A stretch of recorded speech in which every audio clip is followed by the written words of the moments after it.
Welcome back to the GSMC College Football Podcast.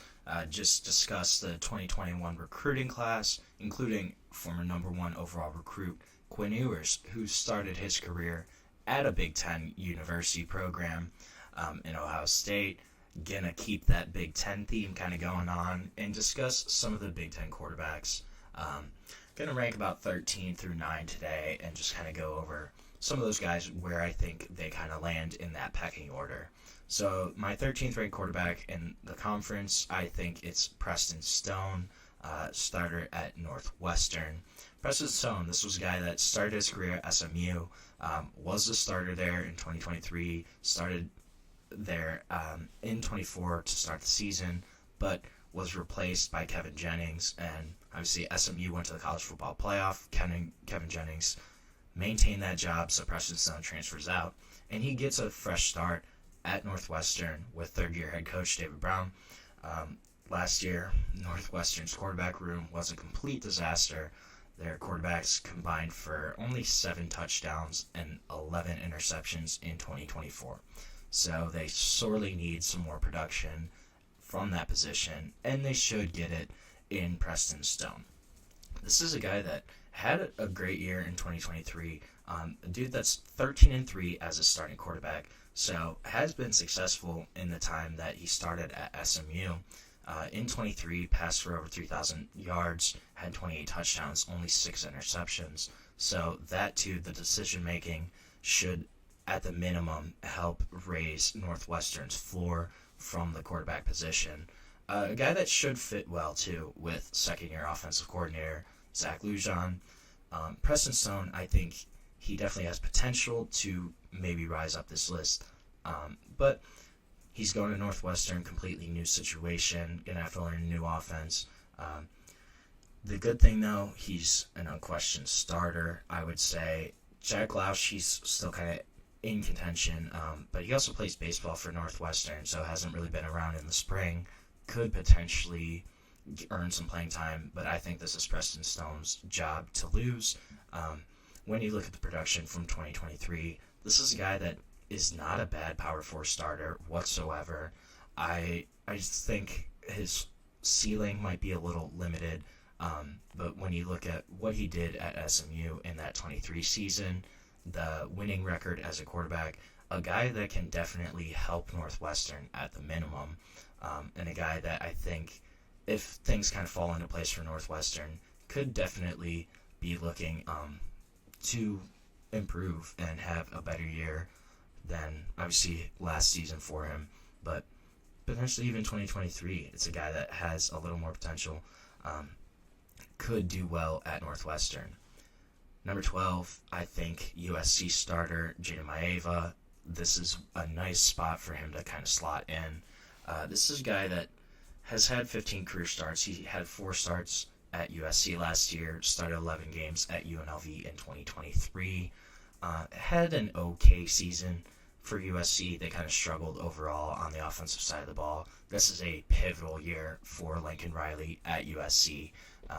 USC, they're only 15-11 the past couple years. They really struggled in the Big Ten last season. The one thing with Jayden Maiava, he is going to have to improve his passing completion percentage. Last year, only 59% of his passes were completed, and this is something that he did look better in 2023 when he kind of had a full season to start. His completion percentage was around 63-64 in that season. So put up better numbers at UNLV. Obviously, he started more games, so the counting numbers should be a little better there. But a guy that had a better completion percentage in a full season was the low percentage last year, potentially because of just not getting enough playing time, not adjusting as well, or was it potentially just because of the Big Ten level of competition, the jump up? I think that's certainly a question mark for Jayden Maiava, but a guy that has shown he can play at times. Against Notre Dame, he started, really showed up in that game, had 3 touchdowns, had 360 passing yards, a lot of moments where he kind of showcased that talent, but he also had 2 interceptions. So still the decision-making, making smart passes, That's a big question mark for Jayden Maiava.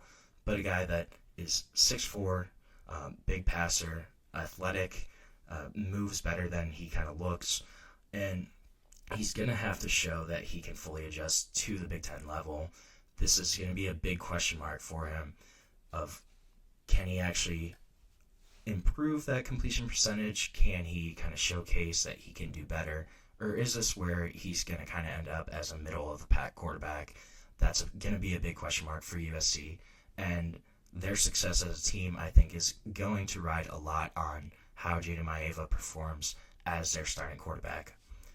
At 11, I think this is Aidan Chiles all day, Michigan State quarterback. Is going to be a junior now, so has had 12 career starts. A guy that came over with Jonathan Smith from Oregon State, was with him as a freshman there, then transferred over last year, started pretty much the entire year. He had a bumpy year as his first year as a starter, but there were times where he kind of flashed why Jonathan Smith likes him so much. Had some playmaking skills that he really kind of showcased at times, but struggled a lot with turnovers last year. He was 13th in the Big Ten with 2,400 passing yards. He also threw a conference high 11 interceptions, though. So that's going to be a big thing here is, can he cut down on that interception total? Can he make better decisions as a passer? Another big thing to look at here with Aidan Chiles is the Spartans allowed 36 sacks last season. It was the most in the Big Ten. He's going to need better protection. If he gets better protection, will he kind of really blossom into more of a high-level starter? If he can get better protection, cut down on those interceptions, that's certainly very possible, I think, for Aidan Chiles. But those are going to be the big question marks around him. That's why I kind of have him ranked where he is right now. At 10, I have Julian Sayin from Ohio State. Wasn't really sure where to put him. This is a kid that has not started at all for Ohio State, super young, and still hasn't been named the starter. Could be Lincoln Kienholz. It really, really sounds like it's going to be Julian Sayin. I think it's going to be Sayin just in terms of potential. This is a kid who's a redshirt freshman, obviously transferred from Bama after Saban left. Was a 5-star coming out of high school, though. A kid that was the MVP of the 2023 Elite 11 finals before his senior year.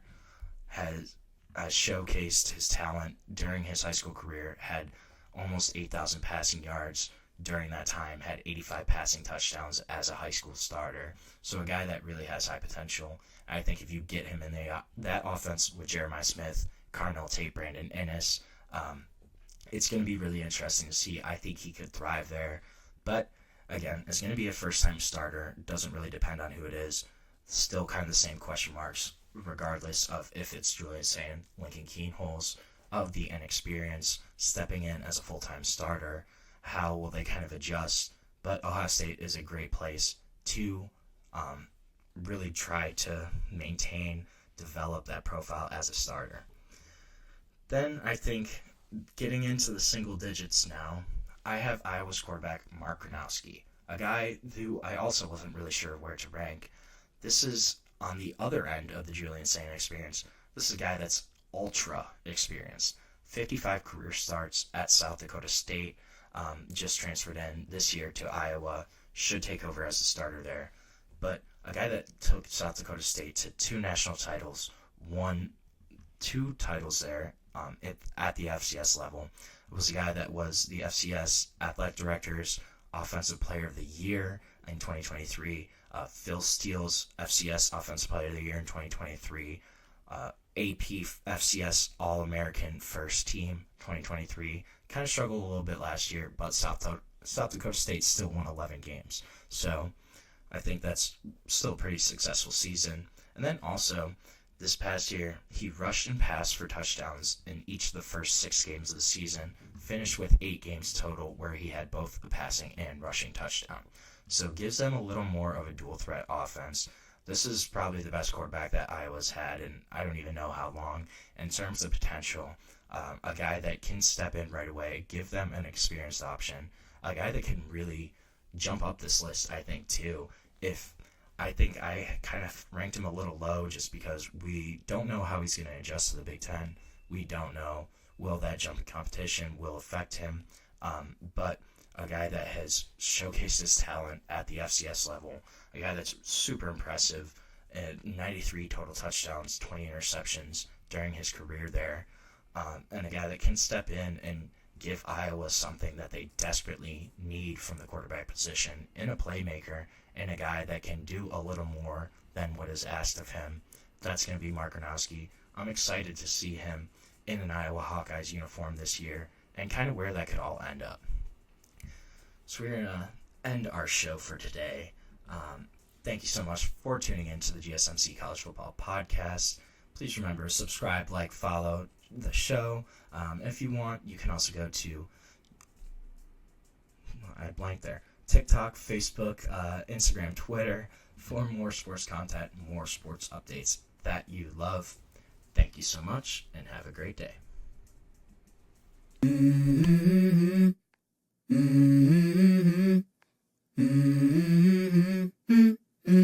Let's go. I wake up to a little bit of drool on my pillow, feel like it's gonna be a bad day. Yeah, I'm tired of shit, and the coffee ain't hit yet, damn, ain't that great. I don't wanna go to